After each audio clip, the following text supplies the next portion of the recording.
functioning. And the Screen magazine, in its second issue, tried to explain to me and he wanted to know that what he could do if they would improve. In more greater cities, becoming monuments to the courage and faith of the unsouthern Americans. Buffalo hunter who with his radio made the old wild on these broken streets and hungry roads. Welcome to the History Show. My name is Matt Scott, and we've got a special guest with us today who I'll introduce shortly. This is a program that we interview people who have, particularly veterans, both from World War II and the Vietnam War, and we have interviewed close to a dozen over the past year. And we're collecting these interviews. They're going to be available at the Senior Center. They'll be available hopefully soon at the library, and they are also going to be archived at the Library of Congress. And this process here in Chelmsford is being coordinated by the very able Senior Affairs Coordinator over at the Senior Center, and you can contact her just by her first name, Allie, and you can give the Senior Center a call if you know somebody that we would like to that you think might be appropriate to get on this program and stuff. These oral histories are incredibly important, and they are going to be archived for eternity, or close to it, and so it's kind of interesting. You're thinking maybe somebody 500,000 years from now might be able to look into the life of a submariner during World War II, and they'll come across this interview with John Perry Richardson, and a story will be written. Anyway, Perry, John Richardson, I want to thank you very much for appearing on Very the glad History to Show be here. with us. And it's I'm happy to be here. Good. I know we've Happy been to trying make for a it, while. by the way. Yeah. You are a native of the Billerica, Chelmsford area. That's right. Before we get right into your service as a submariner, you grew up in Billerica, Right. and you grew up with a good friend of ours, Cy Locke, Right. and you guys terrorized the local Billerica You and betcha. Chelmsford community. You betcha. So you went to Billerica High School? All the way, yeah, I went to Billerica schools all the way through high school. Okay. Yep. And Cy Locke's father was your principal. Yes, that's Yeah. right, in high school. He was And what year did you graduate from high school? 1941. 1941. Mm-hmm. And you were, the clouds of war were starting to loom in the That's right. horizon and That's stuff. right. Was that something you were aware of at the time, do you remember? Not right away, no. I don't think we were aware of that until late into the year. What were you, what were you doing? You graduated, and what were you doing? Did you come from a large family? Or? No, the two boys, that's all. Have a brother. Yeah. Yeah. Older or younger? Younger, 5 years younger. Yeah. Mm-hmm. And so you were the first out of high school. Yeah. Both your parents were living at the time? Yes. Or? Mm-hmm. And what'd you do when you graduated? Well, we immediately went into Boston and got a job with a employment agency to work down in Miami Beach. And a friend of mine, not Cy, but Yeah. Johnny Ross, we went down there and worked as busboys at what is now a hospital. It was a very, very posh hotel. What was the name of it? Oh, God, I can't think of it. All I can Okay. think of is Mount Sinai Hospital. Oh, now. that's what it is now. Yeah. And during the war, nobody came. Had you been to Miami before? No, this is the first trip. So, what was this something that you asked for? You'd like to get a job down in Florida? Well, I missed out on something. Okay. We also had a job at the New Ocean House in Swampscott. I'm sorry. Oh, okay. So from there, we went and got another job for that winter. What, owned by the same company? No, it was the hotel set up these employment agencies. Yeah, and yeah. You were sure of getting a job, but you had to pay your own transportation to get down. Now, you went through middle school and high school basically during the Great Depression, Right. which is another, kind of big event within American history. Just to give you a little anecdote, in 1938, my grandmother had built a house, and we were living with her. There were huge elms out in front of the house. In the 38 hurricane, 2 of the big elms fell on the house. And in order to save money, every weekend my father and I sawed up that tree and we burned it in the furnace to save money. So that's a Depression story for you. Do you remember the 38 hurricane? That's Oh another yeah, I famous one. remember it, sure. Were you in the house when the tree fell on? Yeah, we were starting out the back door. We saw the tree going and we were starting to run because we figured it would crush the house. Yeah. It didn't. It didn't. just smashed the roof in, but didn't knock the house down. Was there a huge amount of damage done throughout the area, though? Oh yeah, it was a lot of trees down and everything. It was a very bad hurricane. The WPA guys had to come and take the tree off the house, and then my father sawed it for seems like hundreds of years. Yeah. Well, did he have a job during the Depression, or? He was selling something called Russian churro to barber shops. I think it was some kind of hair treatment for men, as I remember. Really? And I don't think we were doing that well. So he would travel around to various barber shops and try to get them to buy this hair treatment? Yeah, it was some kind of bark that they soaked in water, as I remember. And that was supposed to make bald men... Probably grow hair. I don't know what it was, but I remember that. We also went out to Schenectady for a while and worked for he worked for Divco, which sold milk trucks. They were low, and the milk they delivered milk in bottles those days, and they were low and they could jump in and out. Do you I mean, did you have the feeling of being basically poor and wanting during that? No, I never felt that poor. Okay. No. I mean, my father would come home with a whole halibut sometimes when the fish pier down Boston. Right, yeah. Excuse me. Sure. And carloads of oranges used to come into Lowell, and we'd go in and get all these oranges. Of course, half of them would be rotten, but we'd make juice and so forth. Yeah. And what else did he bring home? Oh, cow's tongue, whole tongues we'd have. Really? Oh yeah, and that's what we had. But we had a lot of hash and that stuff. But we always had stuff to eat. I don't know. Maybe my grandmother had money. Sure. So you were, it was fairly kind of a happy childhood around Bellerick, and you enjoyed high school and everything. Yeah. Well, with Cy, we could get away with a lot. Now, you went down to Miami, which you and a friend. Miami Beach. Which had to be kind of a big adventure because it's not the Miami that we know today. Well, it kind of was. Oh, really? This was Miami Beach, not Miami proper. Okay. So it's the line of hotels along the beach. And the hotel that we were at was up one end, but then business was so poor and the tips were terrible, and we didn't get any pay. We were lucky we were getting meals and a very small pay. We quit our job and moved down to South Beach, which is the south end. Yeah. And I got a job in a restaurant that specialized in Jewish food. Okay. And as a what? As a busboy. Okay. Okay. Now you're supposed to carry your trays in your left hand, because when you go through the door, you push the door open and you can swing the tray. But of course I couldn't carry lefty, so I carried right hand. Okay.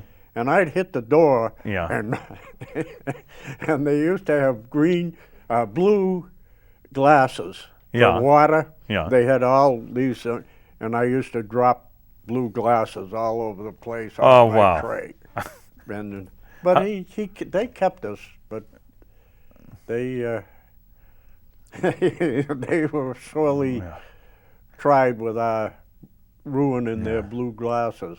Now, a big event, of course, was Pearl Harbor. Right. And you were not in the Navy yet or No, anything we like that. came home without, by the way, we had a dime to our name. Oh, when really? we got home. We had to pay to get back home when we got in a car going north and rode with them, and we got home and we had a You dime basically left. got a ride with somebody. Yeah, we had no, well, we had to pay them, help pay for gas and so forth. Yeah. But Of course, how much was a gallon of gas and back we in those had days? no money when we got home. Um, We were in Boston, I think, when we heard about the bombing.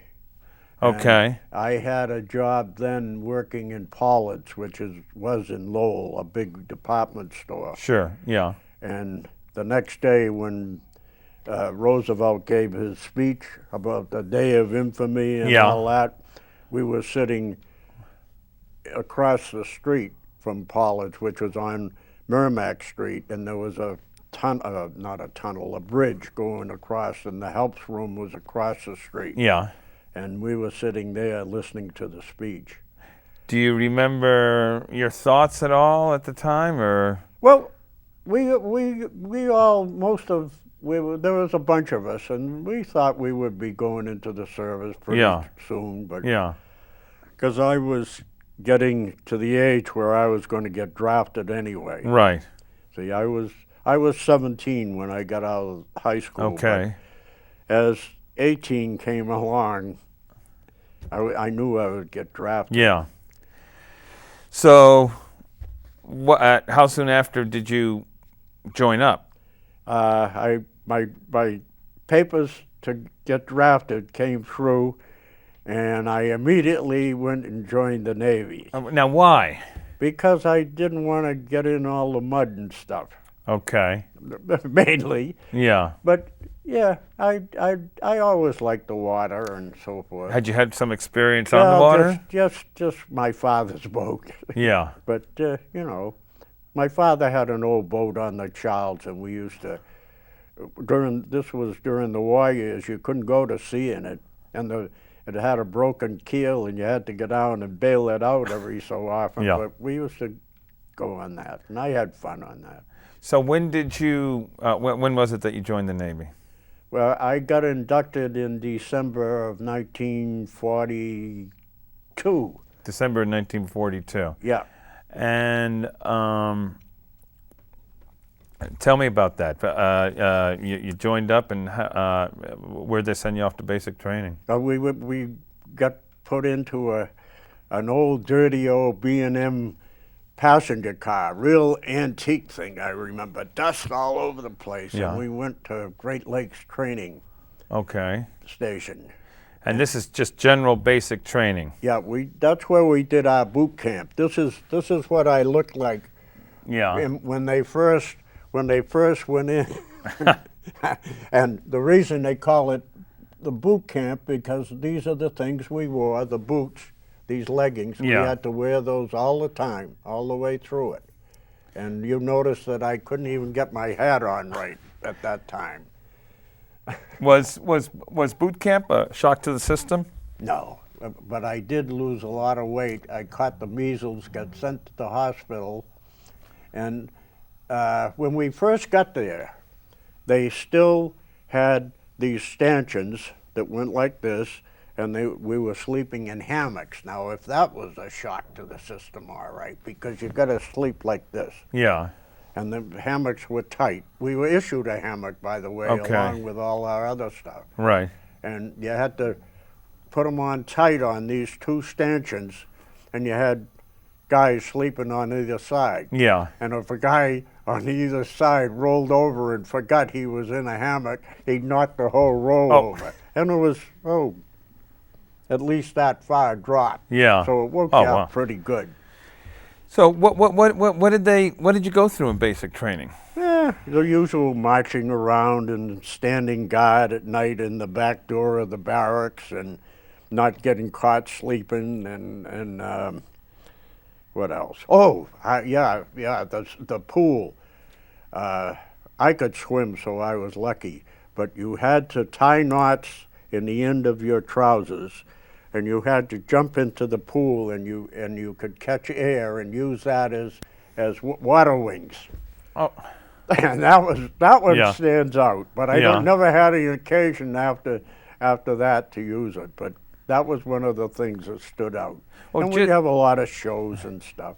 I mean, just so that, especially maybe some of the young people who might be listening and stuff, and it's, basic training has changed very much from what you went through. I mean, can you just talk about like an average day of basic training, starting from when you would wake up a little bit? Well, you'd get up reveille quite early. Yeah. And you'd probably go out and do exercises first. Yeah, jumping jacks, those are things. You always Right. saw those in the movies Yeah, anyway. yeah. And a lot of time, this was up, Great Lakes is up near Waukegan, and we'd have to run quite a long ways. I don't know I can't remember how long, but we used to run through parts of Waukegan, a whole bunch of us. And it was like companies. As one chief would have a company, which would be all in the same barracks. And we did a lot of marching. And we did do schooling. We studied the Blue Jackets Manual, which is a book about that thick, tells you how to tie knots and signal.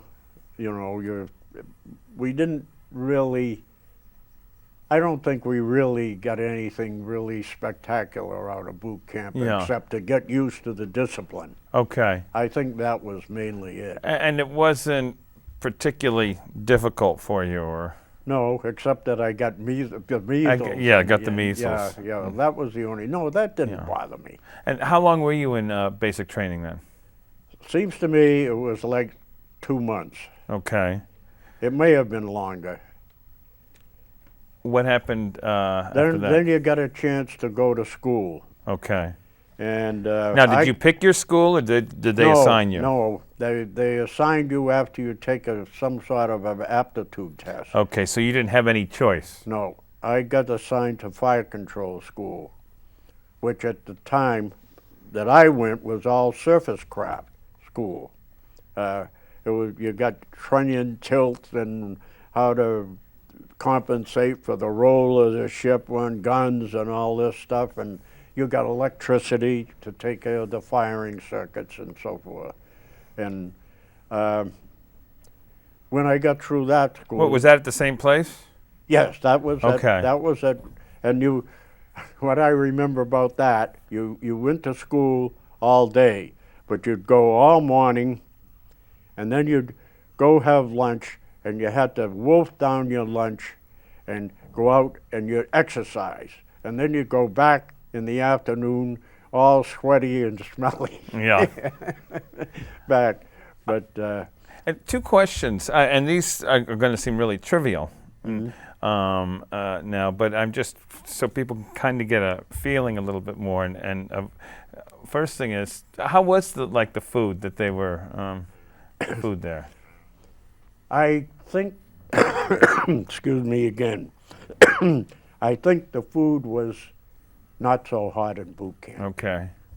I think there was a lot of cream stuff, Yeah. which is known as SOS. Okay. Do you know what that stands for? Help? No, no. Well, what does it stand for? It's a swear word Okay. Okay. on the shingle, Okay. Yeah. and we had a lot of that. Yeah. We had cream bacon, Yeah. and that was the other thing. Various was mystery Hamburg Okay. and tomato sauce. Really, Yeah. on toast. You ought to get a medal for eating that stuff. Well, it wasn't bad. You'd Now, be surprised. and this is a strange question. Were you allowed to? I know, like in the Army and stuff, they would issue the guys cigarettes and Oh, stuff. yeah, Were you? yeah. Were you smoking in your dormitories and stuff? Or I mean, I can't no, I think we had to go to a special smoking place with a butt can, yeah. but we could smoke. And yeah. were most of the guys smoking? And A lot of them, yeah. Yeah. I was smoking. yeah. Yeah. And there was no problem with that or anything. I No, guess, no, yeah. nobody. Of course, back then the everybody Army, thought smoking you could, was good for you, You right? could buy them for 50 cents a carton. Yeah, 50 cents a carton. Mm-hmm. Wow. Yeah. And all of the what do they call them? You know, those stores, the Navy stores. Oh, the Canteens. The canteens. Yeah, Yeah. they all had them. Yeah. Yeah, they sold them. And they were all probably non-filtered, then, right? Well, they were starting to get. Oh, they were starting to get filtered Yeah, ones? they were starting to get filtered. So you went to fire control school. Mm-hmm. How long a period of time was that for? I think another 2 months. Okay. Yeah, another 2 months, and I came out. I got a 3rd class. Okay. And what happened after that? Well, I volunteered to go to submarine school. Okay, now that's something interesting because at that point, submarines were fairly, I mean, they were somewhat new. I mean, No. Well, I know that they had them as far back as even World War I. They had That's some right. submarines and That's stuff. right. But if you're looking over the history of naval operations, They had and one stuff. in the Civil War. They did have man. one in the- Yeah, kind of, Yeah, yeah. kind of. Yeah. They all died, but right? Yeah, but it was not. I mean, I guess it was becoming an increasingly big part of it and Yeah, stuff. But yeah. I guess the thing that's hard for me, and I'm someone who is somewhat claustrophobic, but you volunteer for it, right? Yeah. And why would you volunteer to go down in a little tin can because- underneath the water? No, that didn't enter my mind. Okay. What entered my mind was that it was close to home. It was down New London, Connecticut, and you got 10% hazardous duty pay, so you got 10% more money. Yeah, That's about what. and that entered was it. my- So you were Yeah. doing that to be Yeah, close to home. Yeah, that's what happened. So they shipped you out to New London. Yep. And what was the training like for that? Well, you went through the usual. The things. A lot of learning various parts of the boat. Yeah. Oh, by the way, you call it a boat, not a ship. Okay. And the various parts, all the workings, the pipelines, what the valves did, what the levers did, and you tried to remember all that. You had to go into a pressure chamber, which took you down in pressure to 100 feet. This, if you couldn't stand it in your ears and you had to get out, then you got kicked out of submarine school. You had never been in a submarine before, No, just to be clear. No.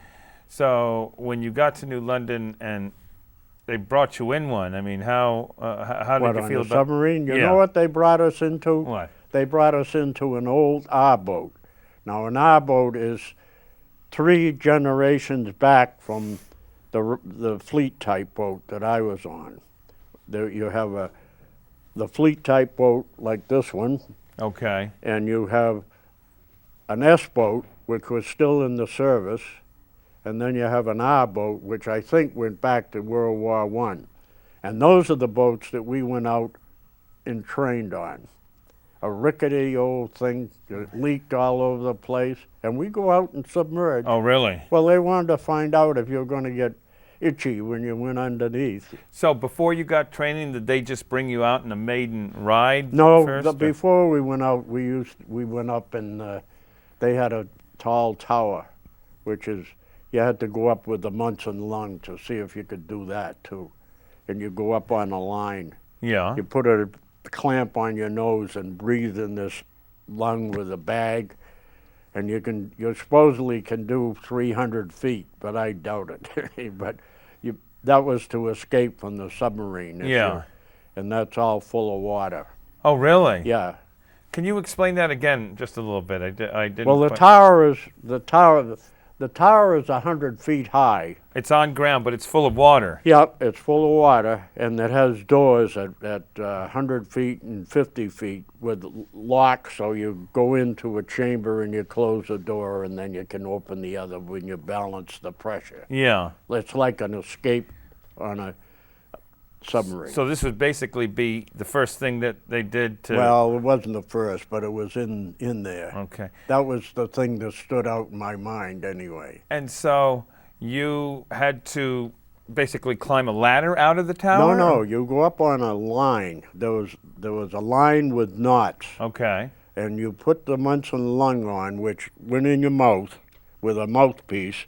By the way, you had to have your front teeth because you had to bite on the mouthpiece to hold it in. Uh-huh. And then you put a clip on your nose and you go out. And every knot you had to count 10, I think it is, because that keeps you from getting the bends. Okay.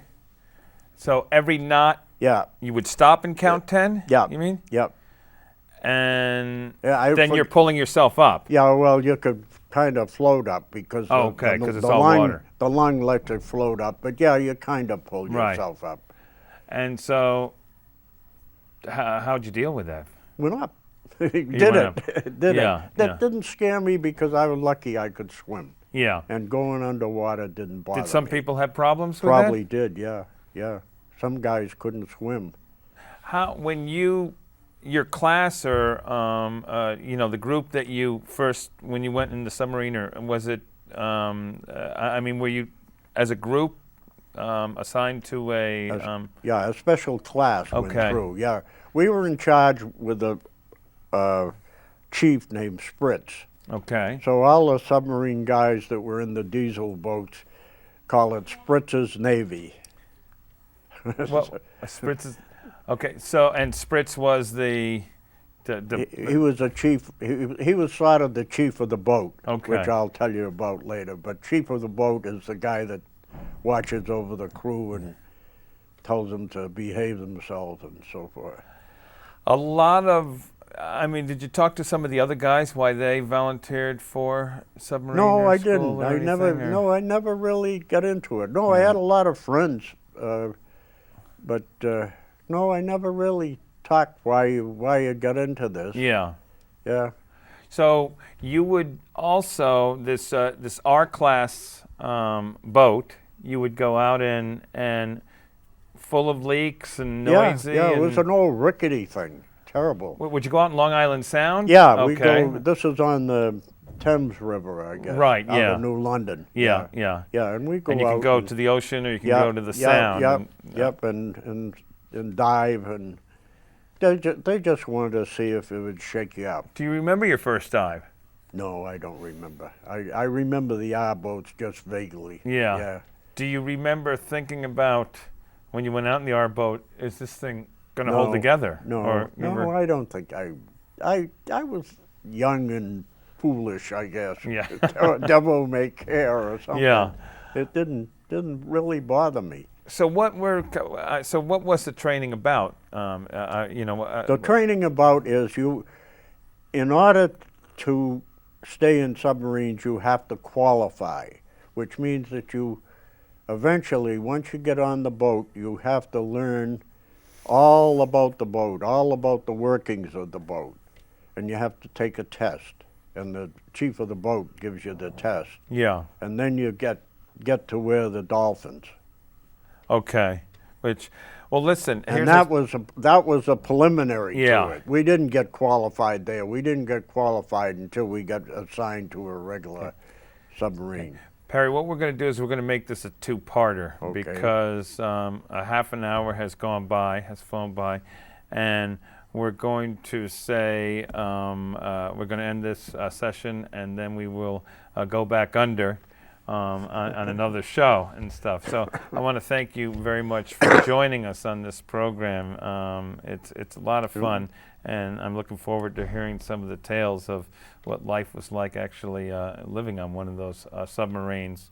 And so, John Richardson, thank you very much, and be back with us next time for part 2 of this exploration of the life of a submariner during World War II. Thank you for joining us.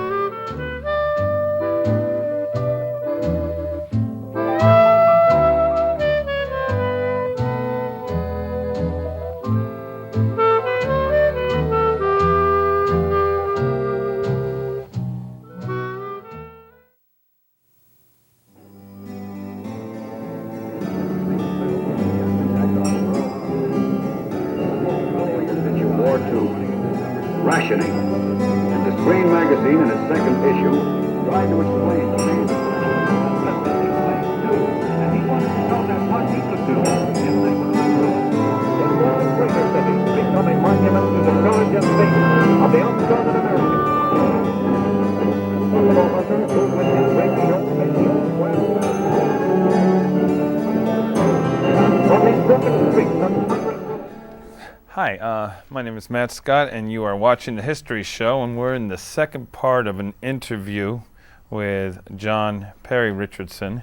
I know him as Perry, and he was a submariner during World War II. This program is one of a number of different interviews that we are doing with veterans from both World War II and the Vietnam War, talking about their experiences. These oral histories are being collected both in Chelmsford. They'll be airing here on our local cable station, and they will also be archived at the Library of Congress. Allie Bissett is, who's over at the Chelmsford Senior Center, is the coordinating producer for this program. And if you are a veteran or you know a veteran that you would like us to try to talk into appearing on this program, you can give her a call, or you can call us here at Chelmsford Telemedia. These archived programs will be collected over at the Chelmsford over at the Library of Congress for use for purposes of research, for historical records, and for a number of other different things. I want to thank you very much for being with us today, John. Very happy to Perry. be here. When we had finished, we had talked about, you grew up here in Billerica. You went to high school in Billerica. Your principal was Principal Locke, who was a good friend of ours here at Chelmsford Telemedia, Cy Locke, who was a good friend of yours and Right. stuff. And you had maybe a year of work and stuff, and then you got your draft notice, but you decided to go into the Navy because you didn't want to slog around in the mud, I guess. Yes, Or you got it. yeah. And you went off to basic training up at the Great Lakes, and then you volunteered for submariner school. And you, when we had finished back, we were talking a little bit about your training at submariner school, and basically you had to do some different tests and stuff like that to qualify to be a submariner and stuff. What were what was the educational process? What kind of schooling did you have to go through there? Well, it was classrooms, and there would be an probably a chief that would explain various lines, various parts of the boat, how the boat, of course, the boat has 4 diesel engines. The diesel engines run an electric motors which run the boat all the time. Okay? When you submerge, the diesel engines, of course, at that time couldn't run, so you had to run on batteries. So you had to learn all this. Okay, so this is stuff that I didn't even really think about. I mean, Yeah. I've loved to watch this submarine movies. Yeah. There's been a number of pretty good Yeah. ones, actually. Yeah. But you run on batteries when you go underwater. I That's mean, it might right. seem obvious. That's why, and that's why you have to surface every night. You have to go up and charge the batteries. So you'd use. Every night you would have to surface? Yeah, well, you hopefully would if you could get up. Yeah, if you get up, they yell out the smoking lamp is lit, and it was getting dark, and Yeah. and So what was? Well, tell us about the boat a little bit. I mean, how it. well, we're getting a little bit ahead. Okay. aren't Okay. we? Let's get out of submarine school. Okay. Sure. You're talking about I led you out of that, Okay. but I'm sorry. You're talking about some of the training and stuff. Yeah, well, that's what we had to learn. We had to learn how to operate everything on the boat. So it wasn't, you weren't just trained on how to work the torpedoes or something like that. right. You were trained on all aspects of how to operate a submarine? Yeah. Well, when I finally got on a boat, I had to be on the radar, sound, and helm. Okay, so I had to learn how to run the radar and what sonar sounded like to distinguish from whales. yelling at each other and a boat pinging, and I had to learn what it meant when you said full right rudder and all that. Because I was a right arm rate, by the way. Right arm rate is always a deck rate. Okay. The machinist mates and all the guys, the electricians mates, and all those guys were left arm rate. They were like, they ran the diesel engines, ran the electric motors, ran the controllers.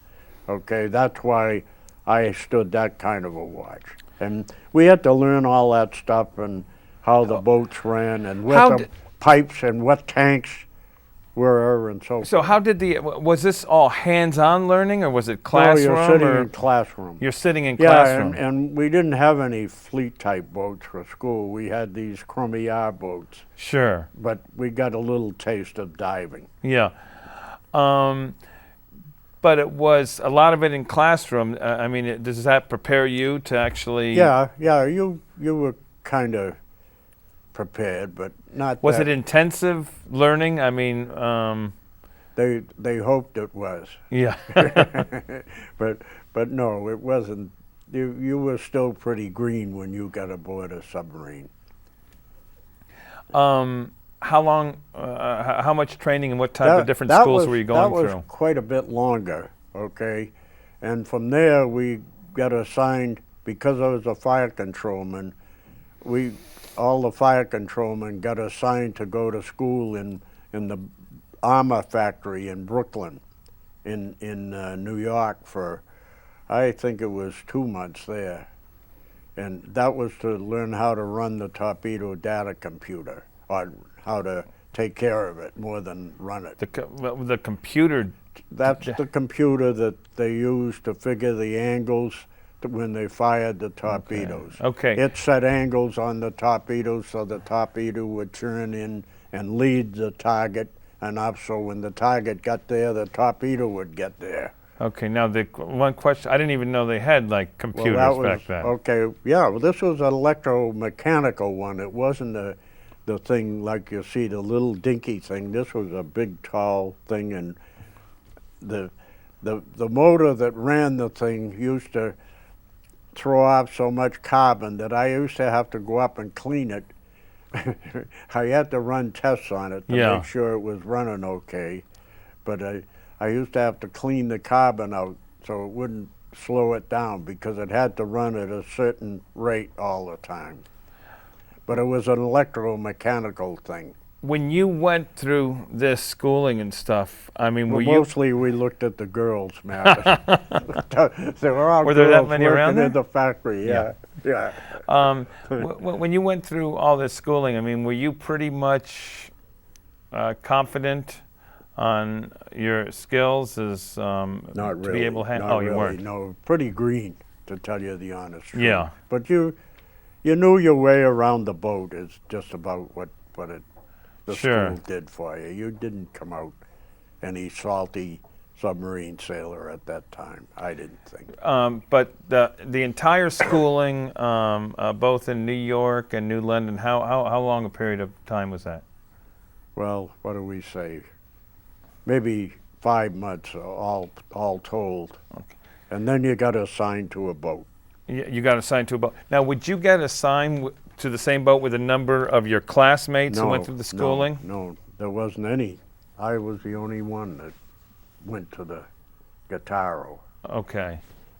Some of the guys, I remember one guy got assigned to the Shark II, and he got sunk. He was Really? sunk, yeah. Oh, okay. Yeah, that was some of the guys that were at Brooklyn, at the armor factory. Now, the one you got assigned to was the Guitarro, USS 363. Okay. It was built in Manitowoc. Okay. Now, can you tell us a little bit about how one of these? I mean, tell us how they work a little bit. Okay. See the bow planes up forward? Yeah. Those usually, as you can see here, they're folded up. Okay. But see, they're rigged out. Yes. Here. Okay. Now aft, there's stern planes, way back here. Yeah. Behind the propeller. Okay. Okay? And those plus various tanks make the boat submerge. You'd have to rig these out. What happened if you were on the helm, you had to go down a ladder from the conning tower, which is up here, a separate thing, and you go down into the control room and rig out the bow planes and actually help with the dive until the regular man that ran them. And one time there was an airplane coming over and we had to dive, and we dove too fast, and I think we hit an angle that dumped all the mercury out of the gyro compass. It was so, and the captain came running out, and and everybody blamed it on the diving officer because he didn't blow. There's a tank up forward, which is called bow buoyancy, and when they dive, you get two horns. Goes go googa go googa. You know, you've seen it in the movies. Okay. And then you're supposed to dive on the second sound. Right. Okay. And then you go down the ladder and get on the bow planes and rig them out. The stern planes are always out. And they control the angle of the dive. Okay. So you sit there and you wiggle the planes around, and the officer blows various tanks to get the trim. Now, you have a number of batteries. Yeah, well, maybe I should start by talking about the compartments. Yeah. You have the forward torpedo room. Okay. And you have a hatch here, there's the torpedo loading hatch. How many torpedoes would you carry? I would venture to say we had perhaps 20. Okay. They were all in the forward rooms, and the crew would sleep right over them. They would be in bunks over the torpedoes. Okay. And I would. And the torpedoes have small motors. Yeah, they run by steam. Well, they were running, and then later on they became electric. Okay. Later on during World War II. Yeah. Okay. Yeah, well, they were having torpedo problems when they first started, and they were missing everything. Now, out of curiosity, the ones that were steam, when you were about to send a torpedo, would you have to basically start an engine in the torpedo? The engine would start automatically, okay, when it got, but they blew the torpedo out of the torpedo tube with compressed air. Okay. And we had a charger because we used air for a lot of things, high pressure air. Okay, and then it would kind of like pop out. Yeah. And then it would run on its own. And the engine would start after it was already out? That's right. Well, it would start while it was in the tube. Oh, while it was in the tube. Sometimes they get what they called a hot run, which is very bad because the torpedo would arm in the tube, and they would have to get it out. But that never happened to us. Yeah. Okay, you got the forward room. Okay. And then... How large a crew is a torpedo crew? Well, the torpedo room, there was torpedo rooms in forward and aft. Okay. I'd say 15 torpedo men. Okay. Yeah, because they had to do a lot of work. Yeah. They had to load those torpedoes once you fired them. Right. They'd bring them off the racks, slide out the racks, and have to slide them into the Sure, and they're doing that with chains and pulleys, and they're obviously very heavy. Right. Then next back would get the forward battery. That was the officers' room. Underneath there was this huge rack of batteries. Great big things all tied together. And then next would be the control room. Up above the control room is the conning tower up in here, below this bridge. This is the bridge. And then the after battery. Yeah. And then the engine rooms. There were 2 engine rooms with 4 diesels each. Yeah. And then the maneuvering room where the electrician sat and controlled the speed of the electric motor that was being driven by the diesels. Okay. How much diesel fuel did you? I mean, how long could you run before you had to refuel? Well, our average run was around 50 days. Around 50 days. So Yeah. you carried. How large? You carried diesel oil in tanks, which eventually, as you use the diesel oil, they become full of water. Okay. Okay, and then you would blow them. How large a boat was the Guitarro? It was 300 feet. 300 feet, Yeah. which is not particularly large. No, but that's what the fleet boats And were. you had a crew of 75, and 75 and that's the commissioning crew at Manitowoc, Wisconsin. Okay. Do you what was the date that you actually 1944 in December sometime. December of 1944 Yeah. you got assigned to it, and you shipped out of the Great Lakes Yeah. with it? Yep, we did shakedown on the Great Lakes, Okay. which is fresh water. Okay, and that was a brand new This submarine. is brand new out of, yep. Yeah. This is the Guitarro. And, Now, do you and- remember when you first? Yeah. How was it when you Well, when you? it was kind of creepy because I was assigned a telephone talker in the conning tower, which meant that I had to repeat offices by the captain and the officers. And what happened? Somebody pushed the diving alarm by accident, and we started to dive. And I was yelling, "Do not dive," on the phones. And the water was so cold, the quartermaster, they all got down. They had to come down a ladder Yeah. from the bridge. And they all got down, but the water was so cold that the quartermaster couldn't stay under the water and keep his breath. And he couldn't get the hatch closed. So the water started coming in. And the water was up to her knees before he finally got that hatch closed. So that was a creepy thing. Wow. Yeah. And that was one of your first experiences on the new boat well, there. that was during the shakedown. That was during the shakedown cruise. Yeah, so And because as we can see with this picture here, in the Great Lakes, I mean the boat's covered with ice. yeah, so it was cold. Yeah. Yeah. Were you starting to? And you're right in that room.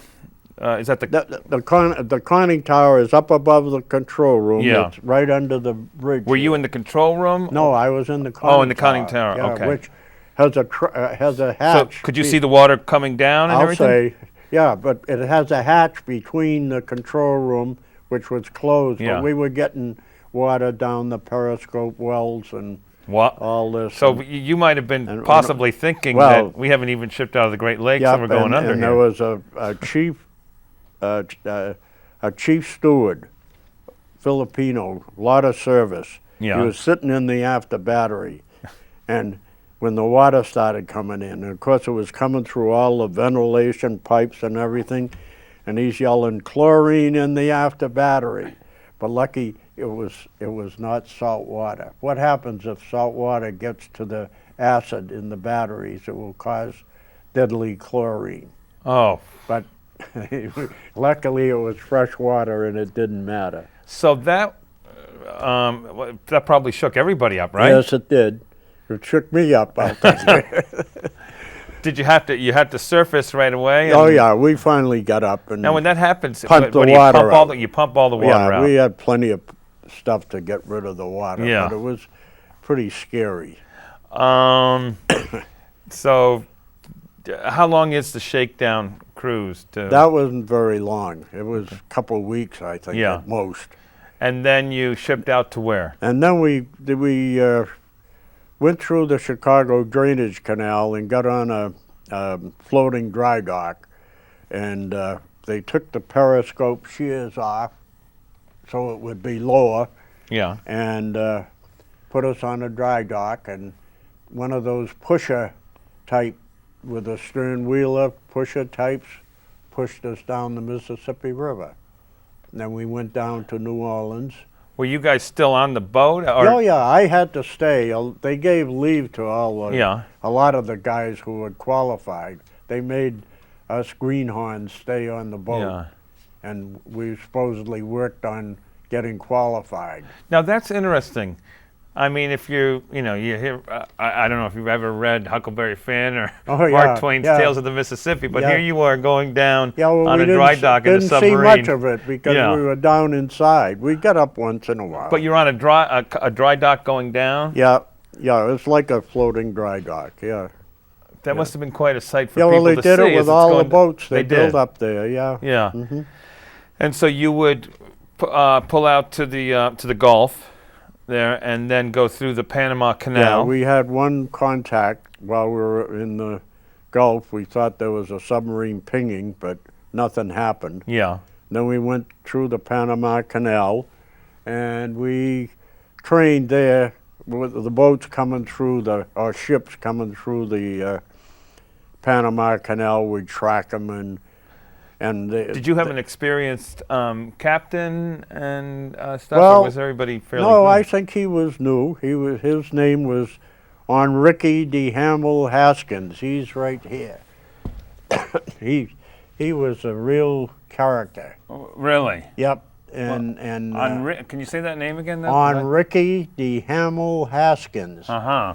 And he would, well, the main thing, when we further along, he sent out 15 pictures of himself to various women, and he would stand there with a cigar in his mouth, Yeah. and he would say, "If I think it is good, I will tell you that it's good. If I think it stinks, I will tell you that it stinks." But he was a good skipper. He was You a good know, skipper. I'm ridiculing, but he was a character. By the way, I talked about smoking before. You all could smoke in the Oh, yeah, submarine yeah, and yeah, stuff? we Didn't they could- have ventilation oh. problems? Or? Well, the smoking lamp was out most of the day because of you couldn't hardly light a cigarette by the end of the day. They would say before we were getting to surface, the smoking lamp would go out as soon as we dove in the morning, when the light came up. Sure. And we would be charging batteries all night.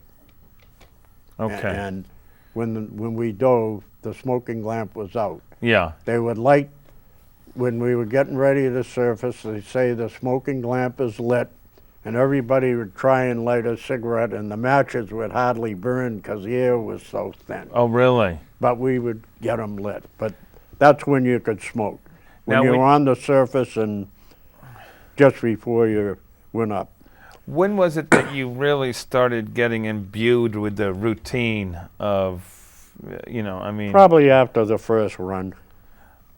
first patrol run. Okay. Yeah. Now, can you tell what was a patrol run? Well, what happened, we went from Panama after some training and to Pearl Harbor, and then we were assigned to some subcompact and sent out on a run near Formosa. I think it was on the south side of Formosa. And you were in the pack. How many? well, just one. Oh, just well, one. that was the command who he had all the people in Okay. the South Pacific, and I guess probably the ones that went down to Australia too. Okay. Okay, so we went out and did a patrol run out there. We sunk 3 ships, I guess. How long is a patrol run? Average 50 days. And- One we did 94 days, but Wow. that was a fluke because we had a problem. Well, what's the routine of a patrol run? I mean, when 8 hours on, 8 hours off, 4 hours on, watch. And what are you doing when you're on? I got radar sound and helm, as I say. We would do a half an hour each on the radar, on the helm, and on the sound. And I stood watch with 3 other guys. Now, during, and again, as you were saying before, because you're on, And you got 8 hours off, you could sleep or you did your whatever work you had Yeah. to do. now, you have a fairly small crew. Yeah, you probably get to know everybody Oh yeah, pretty well. you knew everybody. And you're all in kind of an enclosed situation. I Yeah. mean, it's difficult to find. no your- fights. No privacy though either, right? No, but there was no fights while we were out at sea. None whatsoever. Everybody got along while we were at sea. But Did it start? when we got ashore, there were a lot of Oh, what? But did it start? I mean, just in that, and I guess this is one of the. Yeah, I mean, when you see the submarine movies and stuff, it's one of the things that they always try to impress upon you is that, you're all in this tight, enclosed but space and yeah, stuff. well, some guys it bothered. Yeah. Some guys it bothered, I guess. But they tried to find out who would be bothered by this. Yeah. It didn't bother me at all. It didn't bother you at all. No. Now, a couple of things, just so we can get a feel. I mean, you're on there for a long period of time for the lifestyle. How would you eat? Oh, you ate great. Your rations, you got $1 more ration per day than the surface craft people did. So we were getting frogs' legs, all kinds of great stuff Really? while it lasted. And you had a a couple chefs or a ki- I Well, mean, what we'd was- have cooks who were usually pretty good. Yeah. We had a baker one run. He'd be baking hot cross buns and nice sticky buns and everything as you got off of watch in the morning. So we were eating. In fact, I gained a lot of weight. Did you really? Oh yeah, eating. Did you? Now, do you have any space to? I mean, you're on something for 50 days. Can you exercise at all, or do they expect you to? Not I mean, you much. aren't doing your not jumping much. jacks. Not much exercise. No, you've got hardly any.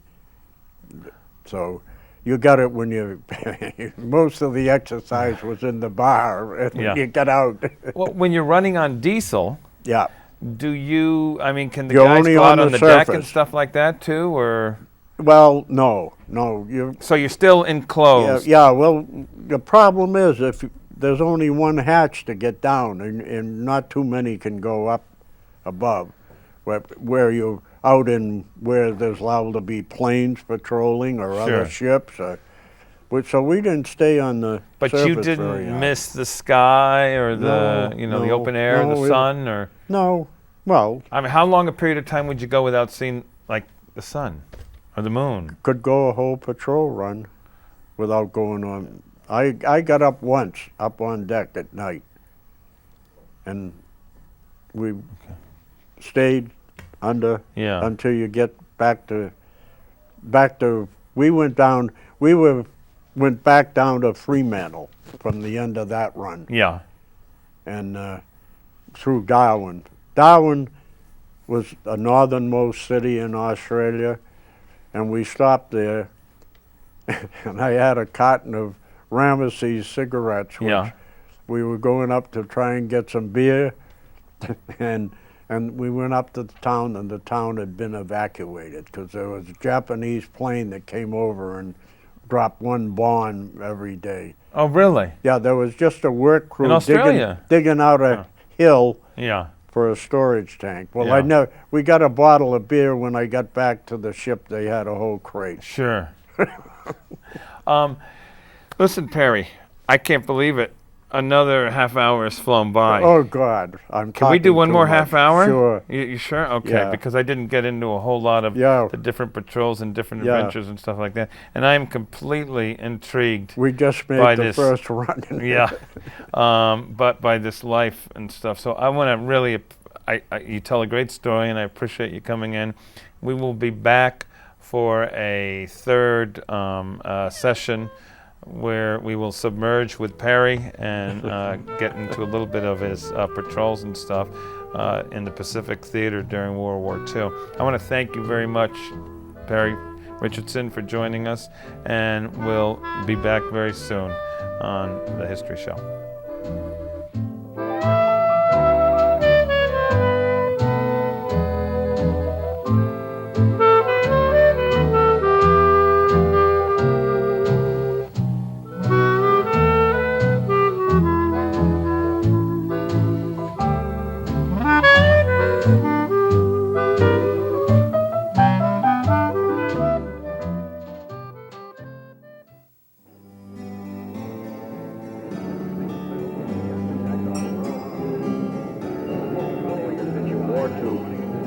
rationing. And the Screen magazine, in its second issue, tried to explain to me the And he wanted to know that what he could do if they would improve. In all greater cities become a monument to the courage and faith of the undaunted Americans. Buffalo Hunter, who with his radio made the old wild on these broken streets and thundering roads. Welcome to the History Show. This is an oral history show which we speak to various people about their lives during the 20th century. And we've been concentrating on veterans, particularly veterans of World War II and the Vietnam War. And these programs are being archived for future researchers and historians. They're going to be archived at the Library of Congress, and they will be archived here at Chelmsford Telemedia, and they will be at probably at the Chelmsford Public Library and at the Chelmsford Senior Center. And we have a bunch of veterans and different individuals who have had incredible stories to tell, the kind of stories that you don't necessarily hear, and we're looking at it in some detail. My guest today is John Perry Richardson, and this is the third part of an interview. He was a submariner during World War II. He went to basic training at the Great Lakes, a submarine training school in New London, and he shipped out from the Great Lakes on down the Mississippi River and out into the Gulf of Mexico. His ship was the Guitarro. Right. And what was that named after? It looks like a flounder, a ray or something. It's a Okay. flatfish. Looks like so it a- wasn't named after some... It's a fish. Yeah, okay. Yeah, it's not a guitar, no. Yeah. It's a fish that looks like a guitar. And Perry, when we had finished, basically we were talking about your initial run. Yeah. And one of the things that we forgot to mention as you were talking about it is you passed the equator. We were on our way to Australia. And Yeah. when we went through over the equator, I think it was under the equator. Okay. We were submerged at the time. Yeah. And all the polywogs, which I was one of them, Yeah. who had never gone across, Yeah. the shellbacks, of course, gave us a little initiation, of which one of them, we were submerged, so we didn't get the usual greasy pool to get thrown into and Okay. all that surface craft did. Yeah. But we all got weird haircuts, and the thing that stands out the most was to kiss the royal babies behind. And we were blindfolded, and it turned out, after the blindfold was removed, it turned out that it was a very pudgy chief torpedoman's arm doubled up with a very soggy cigar in it, and we had to kiss that arm. So that was our initiation. But you And had for- to do it with your eyes closed, so with you the- didn't oh, exactly but we know were that you were kissing. blindfolded, Yeah. so we knew we were told it was a royal baby. And then you would receive this certificate. And we got that certificate, yeah, that we're now shellbacks. Yeah, Domain of Neptunus Rex. Yeah, yeah. And you went over the equator on the 13th of June in 1944. Yep. Um, And J.P. I had made Richardson. fire controlman second by Okay. it looks by then. And that's a great certificate. And we qualified on the first run, I believe. And Yeah. so now I was entitled to wear the submarine patch. Okay. Yeah. This is what the submariners Okay. submariners Yeah. get that now. They don't have the patch that's Yeah. sewed on. But in Okay. World War II, we were sewing a same thing, Same the thing, but it was dolphins a patch. on the arm. You Okay. can see it right there. Oh, yeah, okay. Yeah. Now, I'm still trying to get a feel for something that seems very alien to me, and perhaps a lot of people that are watching, which is, living in a submarine underwater for an extended period of time. Even though you would have to surface every 24 hours to recharge the batteries. As soon as it got dark, we would hopefully surface. Now, on your first patrol, did you see any action? Yeah, we sunk 3 ships got some light dip charging in the distance, but nothing up close.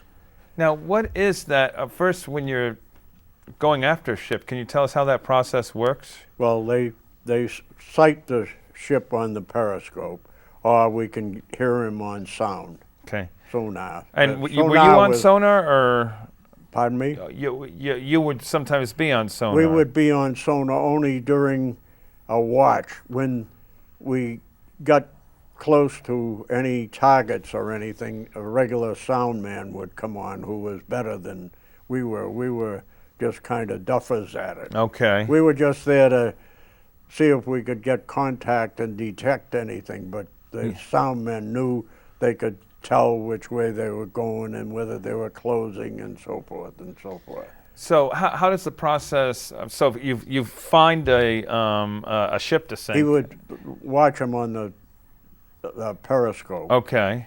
and we would be For you know, an submerged. extended. This Okay. would be a daylight.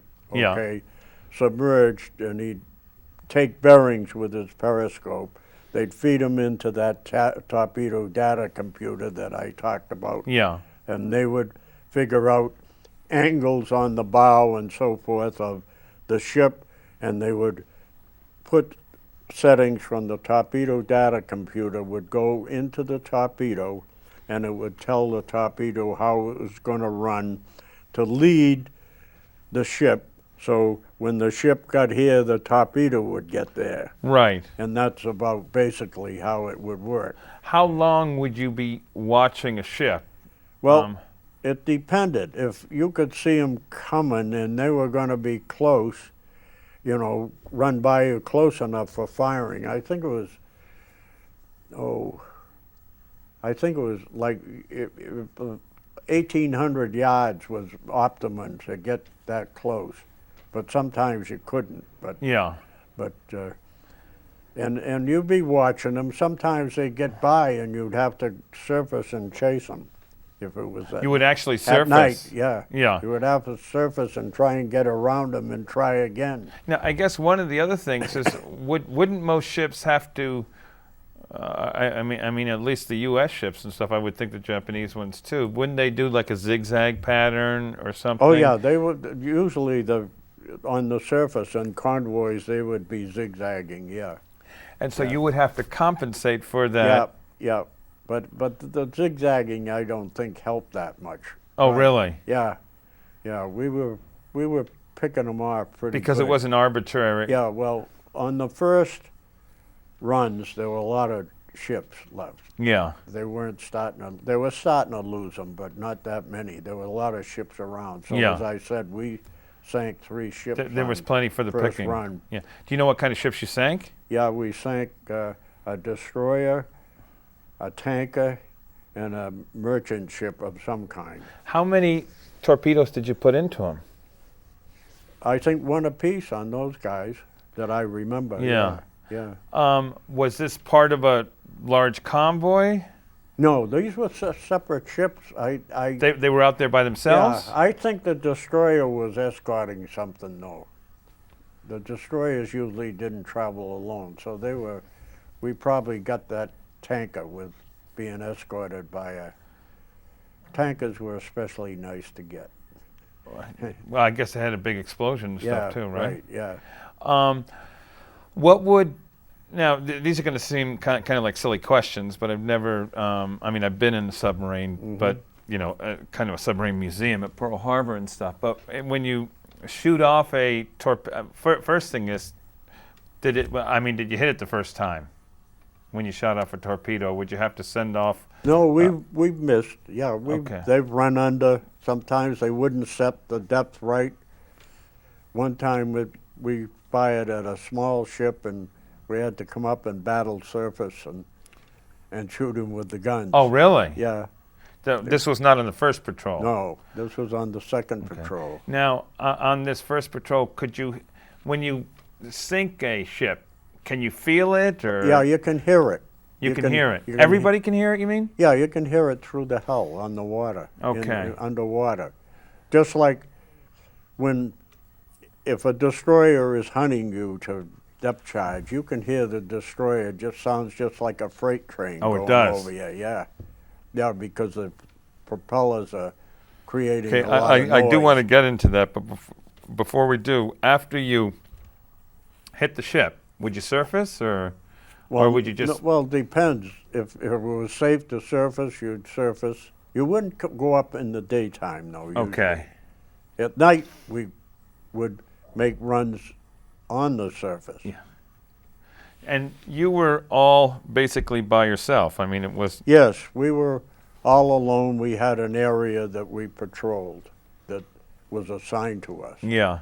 And that area that you patrolled was basically major shipping lines for them to be Yeah. bringing supplies Yeah, back. like I said, there was one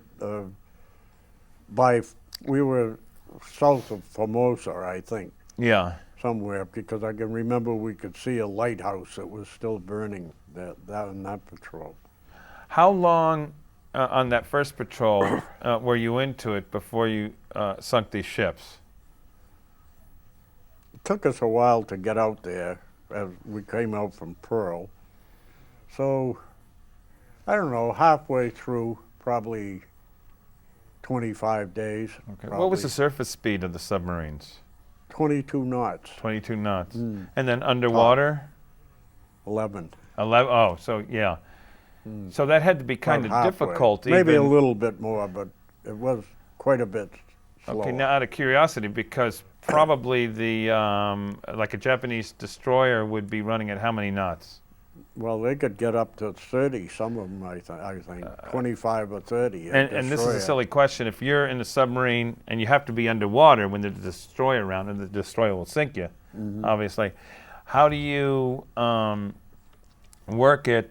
Are you kind of waiting for it to like come across or something? Or are you kind of like a... Now, what are you talking Well, about? because You're you talking can run about an the destroyer? yes, so for instance, the destroyer. You can run at 11 Destroyer's knots. looking for you. The He destroy- wants you. Right, but you did sink one on your first Yeah, patrol. yeah, because he didn't know we were there, probably. Okay, so this is... So basically, you're not really chasing him because you wouldn't be able to keep up with them. What usually they kind of run into you. You're usually sitting there and you see them and you get into a good position, and you can see quite a ways with You the can. periscope. Yeah, and usually what they did, they would run into us rather than us run into them. Yeah. Yeah. Now, in those days, could you be in radio contact with other spotter planes? We could only be in radio contact when we were on the surface. We couldn't be. We would have to come at least to periscope depth to do a radio message. So, But it wasn't good because they could tell where you were. Usually we were just taking messages but not sending any messages. would you be working with, and these might be really silly questions, but I'm just, like, for instance, would you be working with other planes and stuff that would let you know that there's a convoy or there's a Sometimes battleship? we would get messages that say that there was a convoy Okay, maybe coming our way. Okay, Yeah, okay. yeah. And so you just weren't there kind of randomly. I mean, you were in shipping Well, lanes, but... sometimes when intelligence knew that there were convoys coming, they would get in touch with other submarines who maybe had adjoining areas. We would form a wolf pack. Yeah. We didn't do it the first run, but we did it the next few runs. Now, when you're getting ready to sink one of these ships, and you did, was there kind of an intense excitement? Yeah, kind of, because you hoped that you got them, because you didn't, yeah, and you didn't want to get caught by the escorts. Right. Yeah. Up to that time, I mean, you're basically in there for 25 days and stuff. Are you bored during a lot of No, it? you're never. Oh, you're never bored in the submarine. No, you always had either something to do or you slept. Sure. Well, Yeah. what? Don't forget, you had 8 hours on and 4 hours. 4 hours on and 8 hours off. Okay. So, you slept or you did your work, and then you went on watch. Was there any- And it was rotating. It was Yeah. never the same every day. bounced because it was an odd number. Sure. So sometimes you would have a late watch, and it would keep changing. How would you entertain yourself during, I mean, besides sleeping? Well, I mean, they'd play cards, they'd shoot crap. Yeah. But that was about it. You read. Yeah. Yeah. There's no showers or anything like that, is there? You had, there was, the fresh water was by evaporators, and you couldn't use any of the drinking water or the cooking water. You had to use water from the condensation from the water still. So you could take like a bucket bath, but you couldn't take a real shower. You could wash up kind of with that, using that water. Sure. And these are, again, some more silly questions and stuff, but for instance, like your clothes or anything like that, you weren't cleaning those. You couldn't wash clothes or anything. No. Because now it got pretty smelly, yes. Yeah. And then even stuff like the toilets are basically... No, the toilets had sanitary tanks. Okay. Which would hold all the refuge until you got on the surface where you knew nobody was around, and you would blow those out. Yeah. They never blew sanitary when you were submerged because they could locate you with the debris. Yeah. And then just things from like the kitchen garbage and stuff like that would be collected. That stuff they collected in a bag and they'd throw it over, but it would be weighted. So it would sink. Stay under. Sink, yeah. But they do that at night. Yeah. The mess cooks would come up and say permission to dump garbage, and they'd go up on deck and throw it over the side. Now, was there also a medical officer on there? Suppose no, you there get was sick. a pharmacist mate. There's a pharmacist mate. That's him. Because he's an enlisted man. He's not an officer. Okay. And now, if somebody does get sick, I mean, they're liable to die. We had one die. Oh, did you really? Yeah. But that's a later story. Sure. But most of the time he would take care of cuts and things like that. Yeah. And he was also keeper of the medicinal alcohol, which was good to stay with him on leave, but that's another story too. Okay, let me, you had, how many different patrols did you do? I made 5 runs. You made 5 runs. There were 4 successful. We had to sink a ship or have a special task to perform. Yeah. So I made 4 successful, which this is the pin they give you for runs. Yeah. This one, and the star, you get the pin on the first successful and then a star for each one. Okay. After. And that's an official, like that. That's like the infantry badge on an infantryman. Sure. You know, that blue one with the rifle. That's the same thing. Now, you said at one time you did, somebody did try to drop depth charges on you? They did a lot. They did a lot. But when they're close, is when it's exciting, yeah. Now, and that's, of course, there's been a lot of movies about that. Okay, now we're going to get to something. In the movies, they don't make the depth charge sound right. They don't. When the depth charges are close, you can always hear the detonator going off. It would go click, click, and then you get the boom. The movies never had that click, click. Really? Yeah. Would you feel them? I'll show you. They banged you around, and we had one time, the most damage we did, we had some boards broken in the superstructure. You know, of course, that all this up in here is all hollow. Okay. It's just a superstructure for the deck. Yeah. So we had some boards damaged there. It's all open. It's not the pressure hull. Yeah. So we had some boards damaged. We had a leak that was coming down into the conning tower by a cable.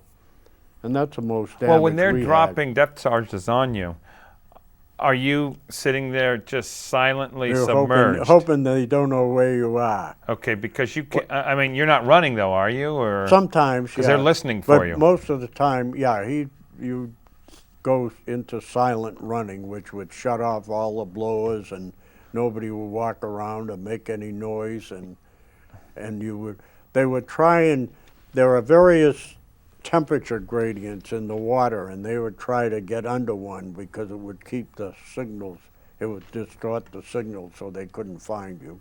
And we try maneuvering. What is that feeling like when, I mean, you're Well, feeling depth charges close by? You're anxious. You're Yeah. anxious, but hey. Everybody's dealing with it, though. Yeah, a few were walking around, you know, pacing. Some guys are pacing Yeah. in their bare feet, so they don't make. How long a period of time are they trying to drop the depth charges on you for? Couple hours. So you would be going. It lasted. It would last if they were persistent and they think that they had you. It would last quite a while. There's been submarines kept down for days. And they can last that long? We didn't. Yeah. Well, a day. They start. You can't get air after a while. But you can hear the ship, the Yeah. surface ship, very well. Yeah, it sounds like a freight train. Okay. And you don't even, I mean, you can hear it just without. Right through the hull. Yeah. Yeah. Yeah. You were, after you go out on your patrol and you come back in. 2 weeks rest leave. And you got to be letting off some steam at that point, well, don't what you? we do, what happened, the relief crew takes over, and they do all the repairs on the boat and so forth, and we go to a hotel. We went down to Fremantle, which is just outside of Perth. Okay. And Is that where you always return to? Yep. Yeah, until we went back to Pearl Harbor. Okay. But all our runs were out of Fremantle. Okay. And we went to Perth and got put up in a hotel. And that was a number of submarines would go in there. Yeah, that was, and we'd have great meals, fresh fruit, salads, all kinds of good So you did cooking. get some special treatment. Yeah, we had, as I said, we got $1 more than surface craft per day for our food allowance, and we got great food. And What was Perth, Australia like then? it was kind of primitive. The houses still had outhouses when we were down there, most of them. And it was like England earlier. They were kind of backward in Fremantle and Perth for a big city.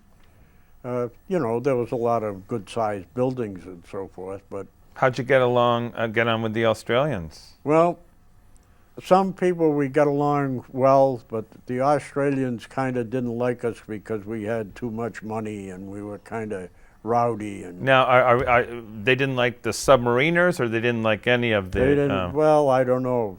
I don't know about the others, but I remember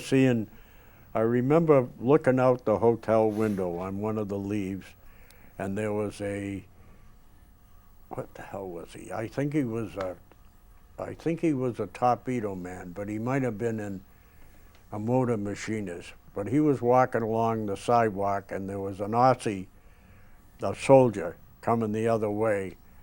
And all of a sudden, the Aussie must have said something to our guy, and they got in a big fight. Really? Oh yeah. So, you know, there was some animosity. I imagine the soldier came home and his wife was screwing around with a sailor or something. Yeah. Yeah.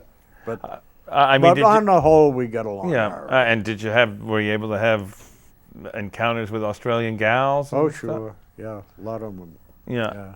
Yeah. Oh, I gotta tell you, there was a troop ship came out of New Zealand, had a bunch of Maoris, and they stopped at Fremantle. Yeah.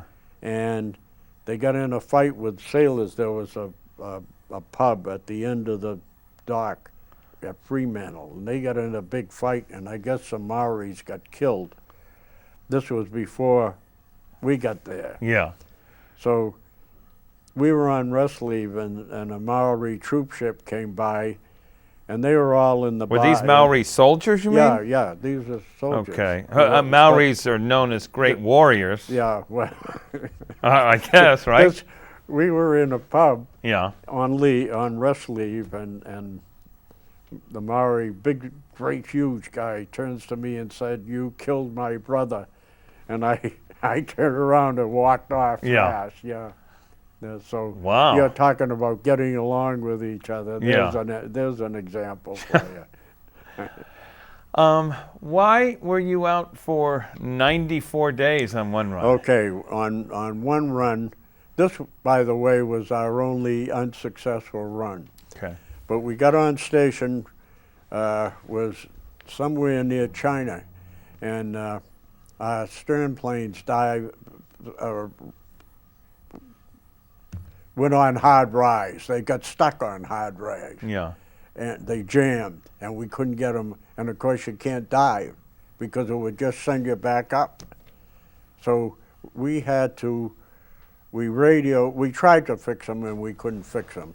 So we put a pin in so that they wouldn't do anything, and we went back to New Guinea, to Mias Windy Island, where there was a tender, Yeah. and they fixed them.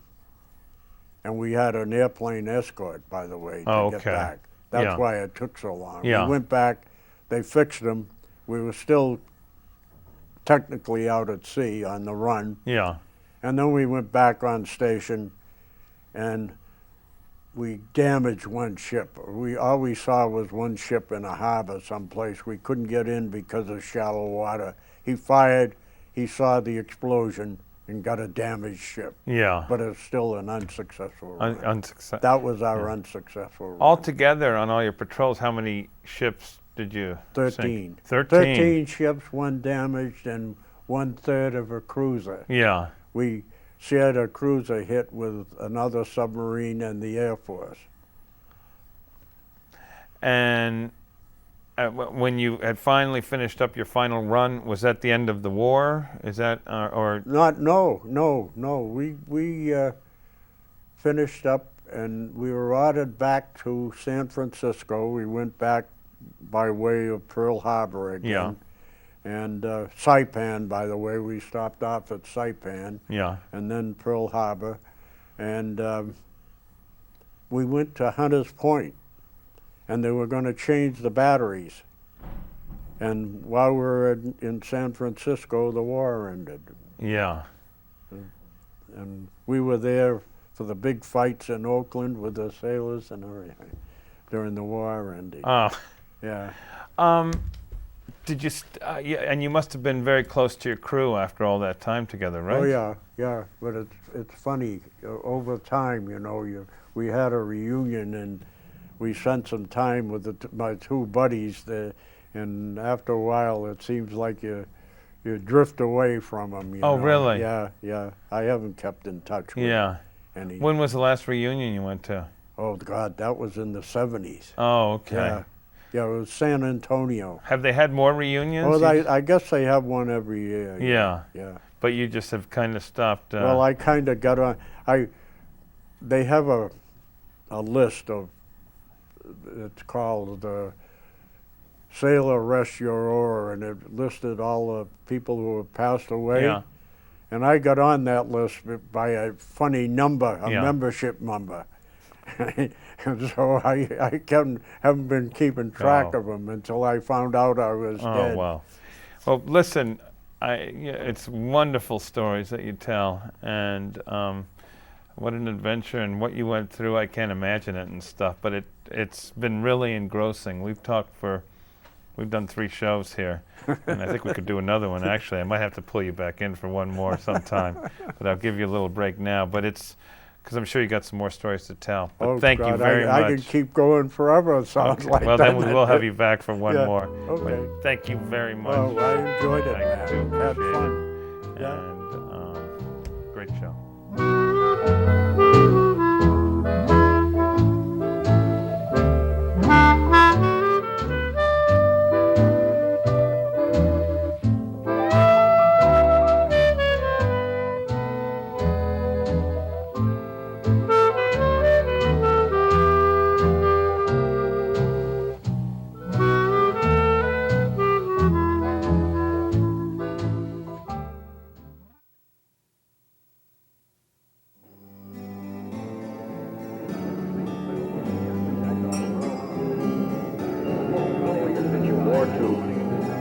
rationing. And the Screen magazine in its second issue tried to explain to me And he wanted to know that what he could do if they were true. In world greater cities become a monument to the courage and faith of the undaunted American. Buffalo Hunter, who with his great show made the old world. From these broken streets and Welcome to the History Show. My name is Matt Scott, and we have our fourth part program today with Perry Richardson, who's got a lot to tell. This is a program where we interview all sorts of people who have lived different lives over the 20th century. And Perry Richardson was a submariner. If you happen to be a veteran or have somebody who you know who served in the Korean War or World War II or the Vietnam War, and maybe they'd like to come in and have their oral history archived at the Library of Congress, you can contact Allie Bissett at the Chelmsford Senior Center. She's the coordinating producer for this, or you can talk to us at Chelmsford Telemedia.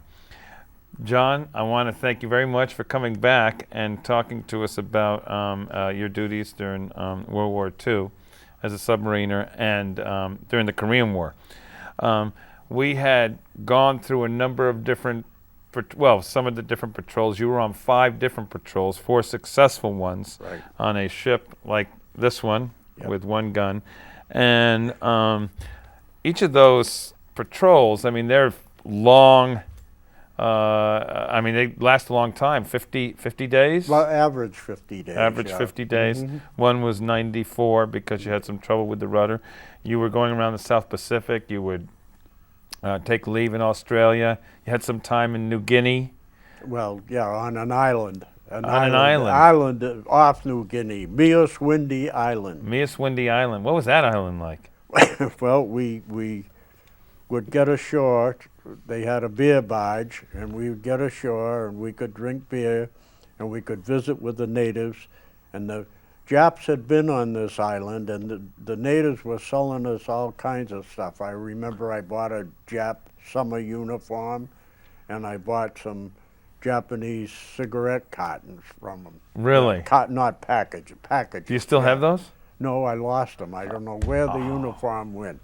Gosh. I had it under my bunk all through the submarine, Yeah. and I lost it someplace. What was the at home. island like? Was it one It of was those? just a regular old tropic island. Yeah. With palm trees, and they were feeding the natives. They would throw bags of I guess it was wheat, and they'd float them in on the salt water Yeah. for them. And the natives were fairly friendly. They'd climb palm trees for you and get coconuts. Yeah.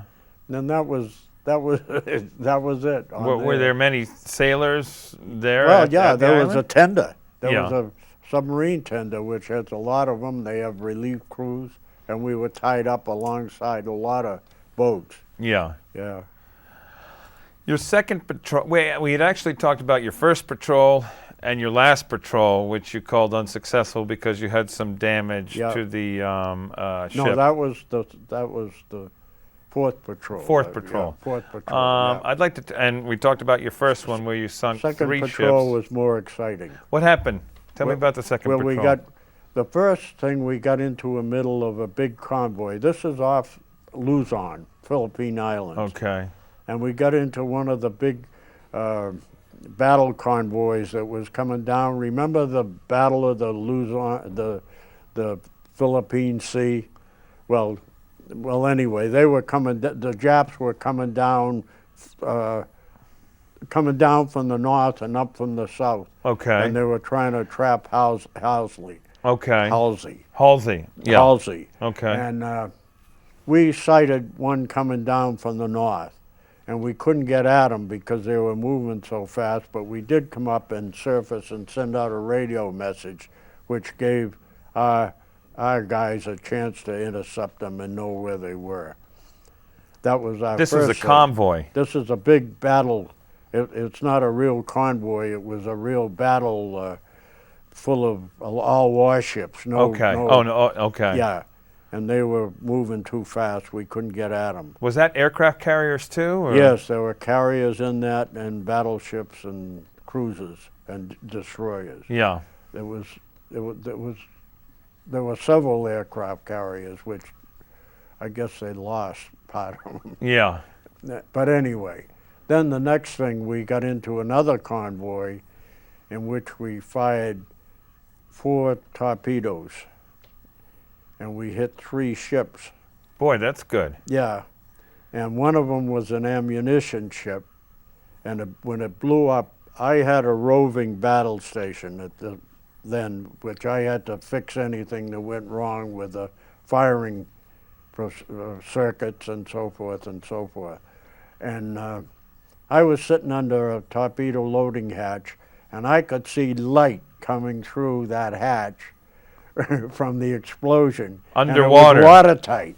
Yeah, so wow. It must have been it was some noise, I know, but I could see the light. Yeah. Yeah. Did it vibrate the ship Oh, or yeah, anything? yeah, it got a lot of, it was some explosion. It was an ammunition ship in that. How deep could you go in the submarines, by the way? I'm not supposed to tell you.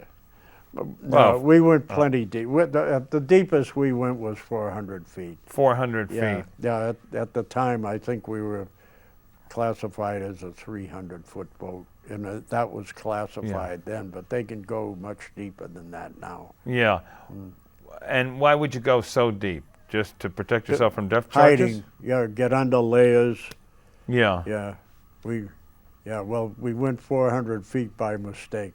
Really? Yeah. Now, did that impact the hull of the boat? Or? Yeah, some. You get leaks and so forth when you go that deep. Did you realize that you were 400 feet deep? Oh yeah, you see the depth gauge. So you must have been... But you don't hear a lot of creaking in, like in the movies. Some of the latest movies. Right, yeah. But out of curiosity, you went 400 by mistake. Yeah. What was the mistake? We dove to avoid an aircraft.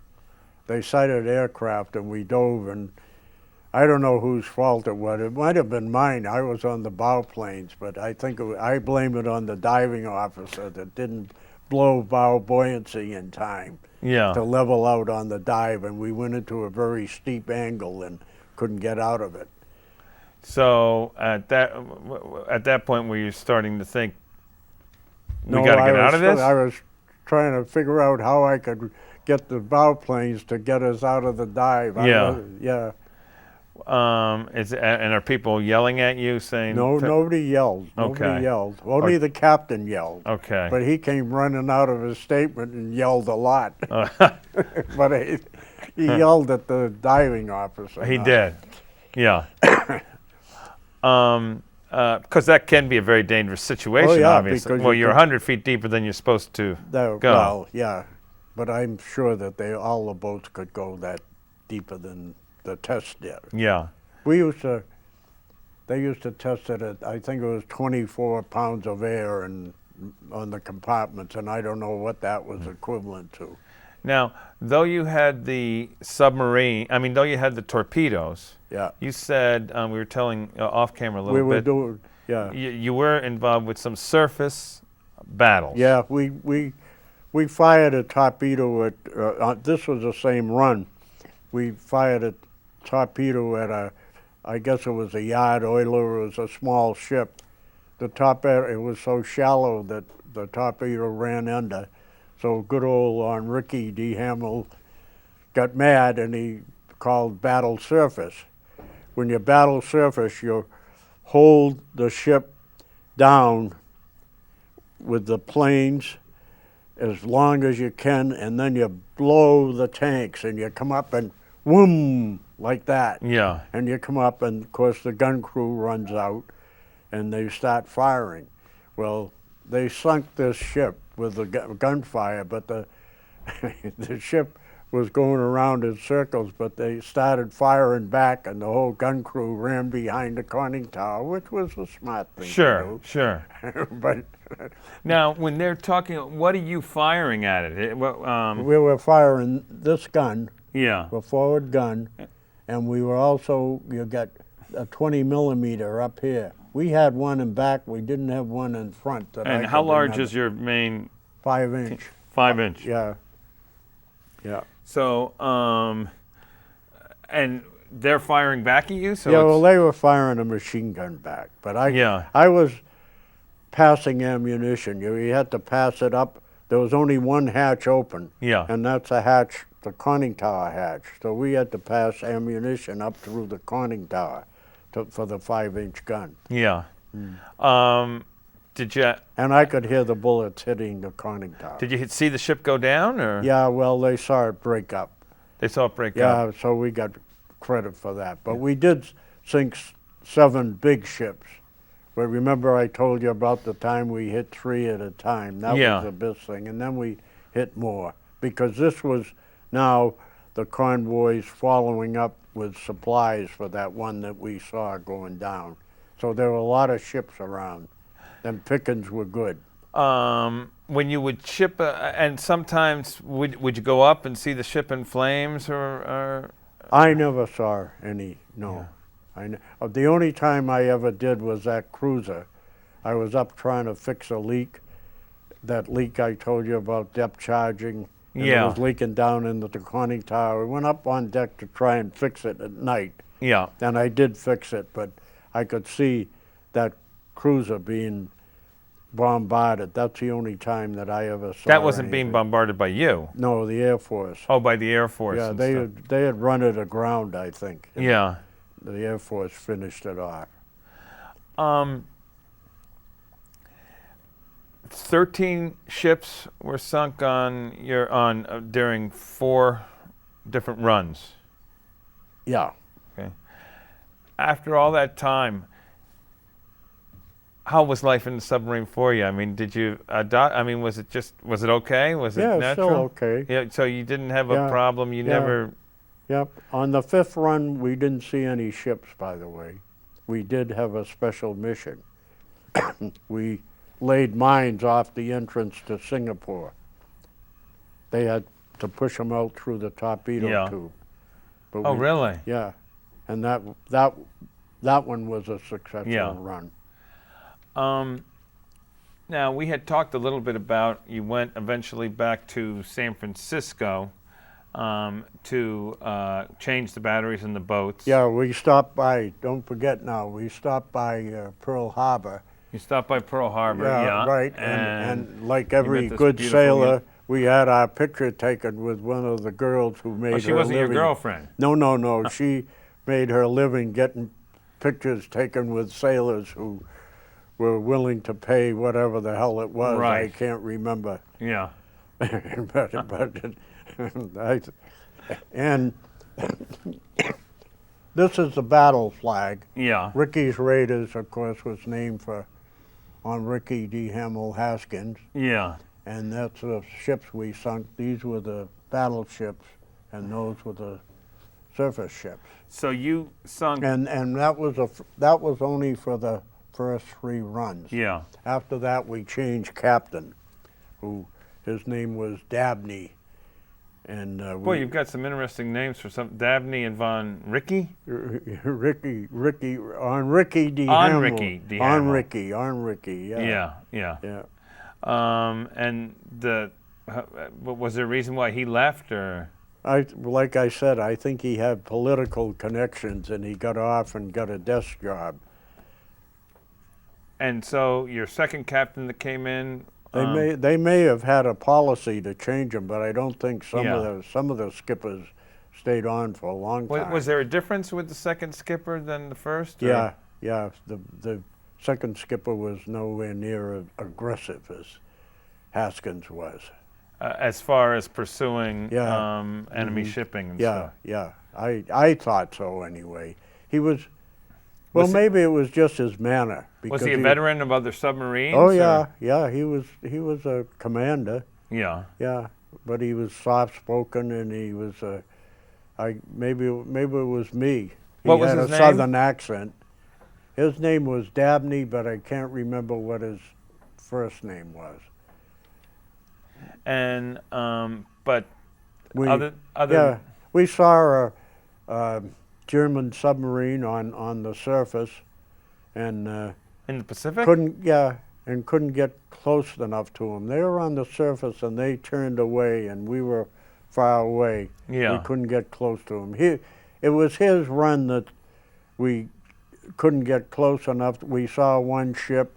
We did see a convoy, but they were going so fast we couldn't get to them. They were moving someplace. Yeah. That's interesting that you saw a German submarine Yeah, too out in and the they Pacific. were all up on deck sunning themselves, by the way.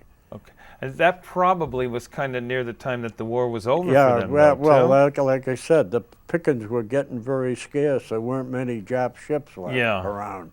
So we didn't see any. We saw one cargo ship that was in a harbor, and we fired. We got in as close as we could and fired, and we heard an explosion, and they claimed it was not sunk, it was damaged. Yeah. So unsuccessful run. Now, during your time in the South Pacific, you did, as we said, you'd spent some time in Australia, an island off of New Guinea. Yep. And any other places? Well, no, Australia, well, Pearl Harbor, Yeah. But Australia was kind of interesting because one of the 2 weeks rest leave, we went to out by train to a place called Kalgoorlie, which was gold mines.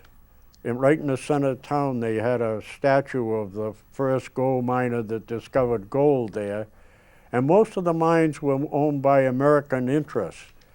So we were given a tour down in, the mines are all hard rock mining. It's no scaffolding or any wooden stuff, it's all rock. Yeah. And we were down about a mile.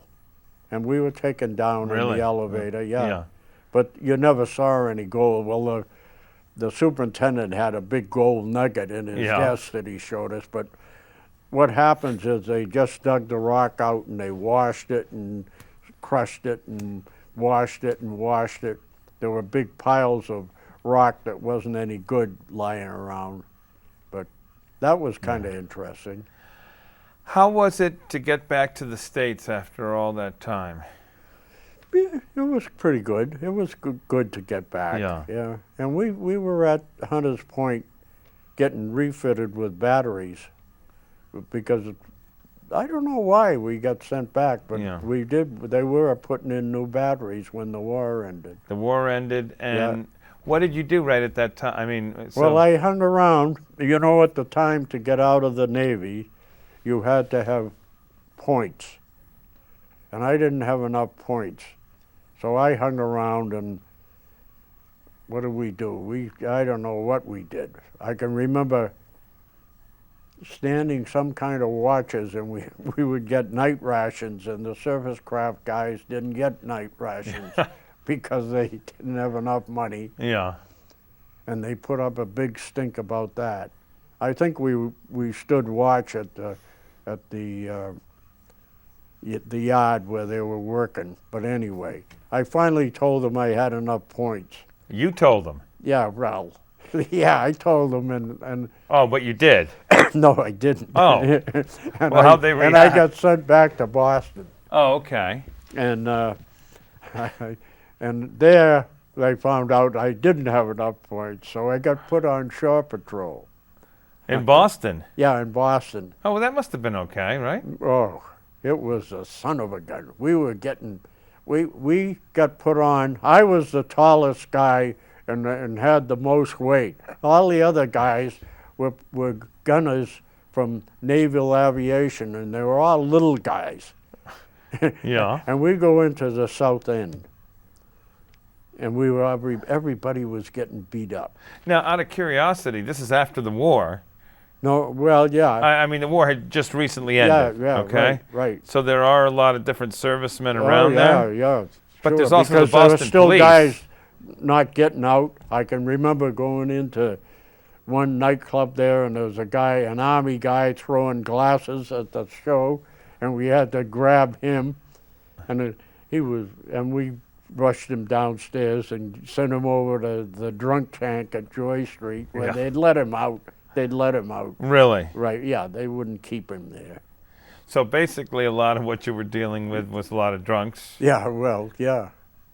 Primarily, do you ever hear of the Silver Dollar Bar It was a long bar. Well, the Shore Patrol office was up over the Silver Dollar Bar. And the Silver Dollar Bar apparently was a big hangout of merchant marine, and they hated sailors. And you'd have to walk through there. It called Silver Dollar because it had silver dollars embedded in the bar. Okay. But anyway, the merchant marine hated us. I remember one guy trying to put out a cigarette in my hand. And Really? oh yeah, it was. And we were at Fargo Building. You couldn't get any sleep. Yeah. So, So, but you also had friends in I mean, this was your, yeah, your I home. was able to get home after a Yeah. while. Yeah, But you didn't like being on shore patrol at all. not at all. But hey, I got it. How long did you have to do that for? About 2 months. And then you before had I enough got points. enough points. Yeah. But what you did at that point is you went into the Naval Reserve, Well, what inactive happened? reserve. I got out. So that's what there's a salty picture when I got out. And that's you're You smiling can see the and you're ruptured. happy. You can see the ruptured duct there, up there. That was what they gave you when you get discharged. Okay, yeah.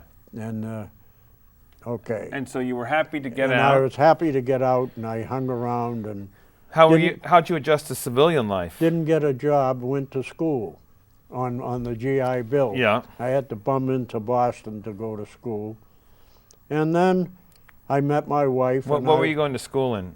That time, sheet metal drafting. Okay. Because I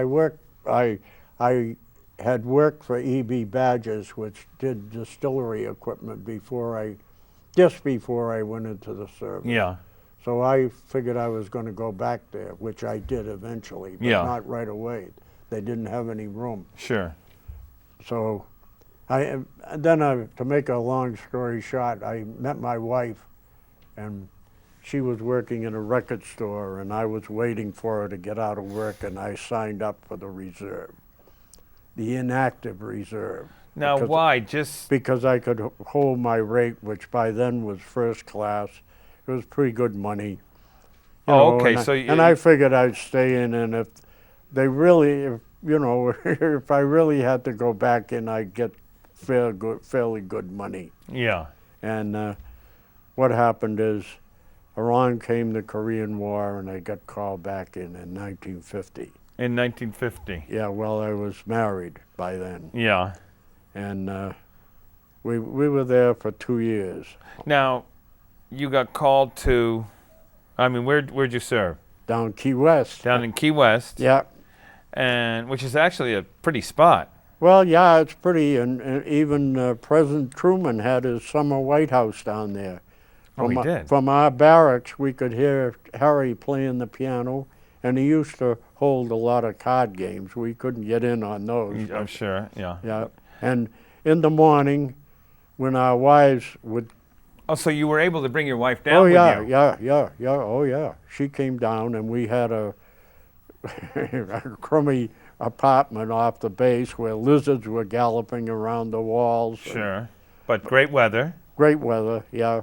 And How'd your wife like it there? she didn't like it too much. We lived across the street from a bunch of Cubans who were always yelling and having knife fights and Oh. stuff. And one time we got thunderstorms, and the rats were climbing up the house and looking in the windows. And Well, how many rats? I don't know, but she sounded like there was a lot. It scared her. But anyway, she didn't like it. Now, how would you be certain? What were you doing Still a fire controlman on a submarine? on a submarine again. This Now, was there a large submarine base in Key West at Yes, that point? fairly large then, quite a few, yeah, along with Harry's yacht. Harry would walk in the morning and wave to all the women would take us down the ship in the morning and drive and park, and Harry would go along and wave to all the wives. And you would see him? Oh yeah, and his daughter. Now, how was that? I mean, first, the submarines were not involved in a whole lot of action during the. No, we were a submarine that got hit by a ship down Gitmo Bay in Guantanamo, Cuba, and it came back, got repaired, and they installed a snorkel. What, were you on the ship when it got hit? No, Okay. I got on it Yeah. later. And this one had a snorkel, and we were there trying out snorkel, Yeah. which is a big, basically it's a big tube with a valve on it. The valve is designed so when the water waves come over, the valve would close, and of course then the diesels wouldn't have any air. They would draw air from the boat, and every time it did it, your ears would pop. So we were trying that out. So this was basically kind of a special design so that they Well, could the keep... Germans, that was a German design, and we Oh. stole it from them, just like we stole the water evaporators, by the way. From the Germans? Yeah, that was a Klein-Schmidt evaporator. Yeah. And that was a German invention that they got from some captured submarine. So basically the concept of the snorkel is like a snorkel, like you're snorkeling with a mask. That's right, yeah, yeah. It'll allow you to stay underwater for That's extended right. period Yeah, of time. Right. It's the same thing. How'd it work? Well, like I said, your ears were popping almost continuously if you're in a heavy sea. Did the technology change a lot from World War II to the Korean War? I mean, Not basically, no. The submarines were the same submarines that we were in World War II. During the Korean War, were you going But out? they were starting to do nuclear. They were already at that point. Yeah. They were looking for volunteers, but you had to have, excuse me, you had to have a certain time left for your enlisted. But while you were in Key West, you weren't going out for 50-day patrols or anything, No. were you? It was usually, like I said, overnight or over day. Yeah. Day trips. How much longer did you stay in the reserve for? Till, let's see, when it got called back in 50 and got out in 52. I got extended. It was supposed to be for 18 months or something, and I got extended. So I got out in 52. And then at that point, you were out for good. You betcha. And you moved away from Key West, Yeah. back up to... Eric, well, my wife was, at that time, she had gone home. She had had a baby and went home, and we were living in Billerica again. Yeah. And I got out and went, well, we went with the Trumpetfish. We went from Key West to Charleston, and my wife followed me to Charleston, and we lived on Sullivan's Island where there was a I think it was a Civil War fort, and then she went home from there, and then we went to Philadelphia Navy Yard, where we put it out of commission, and I bummed home. And you bummed home, and that's... Yeah. But you saw a lot of action. You went through a lot of times in the submarine and stuff, but it was... How would you call the experience? I mean, was it... I guess it was just a life-altering experience. Well, yeah, it was. It was in many ways. One of them was because of the time spent in the Navy. You lost a lot of time in civilian life. Yeah. You didn't advance. That time wasn't spent in advancing, so you were behind. They took me back as a coppersmith's helper when I was a layout man before. Yeah, but you did get that GI Bill to buy a house, right? Yes, I did. I bought 2 houses under the GI Bill, but that's another story. Okay. Well, listen, Perry, I want to thank you very much. We've gone through 2 hours, 5 patrols, 2 wars, a depression, and marriage and stuff, and what an incredible story. Thank you very much for joining us, Well, John. it was great, and I'm sorry I talked so much. I'm glad that you do. Okay, very good.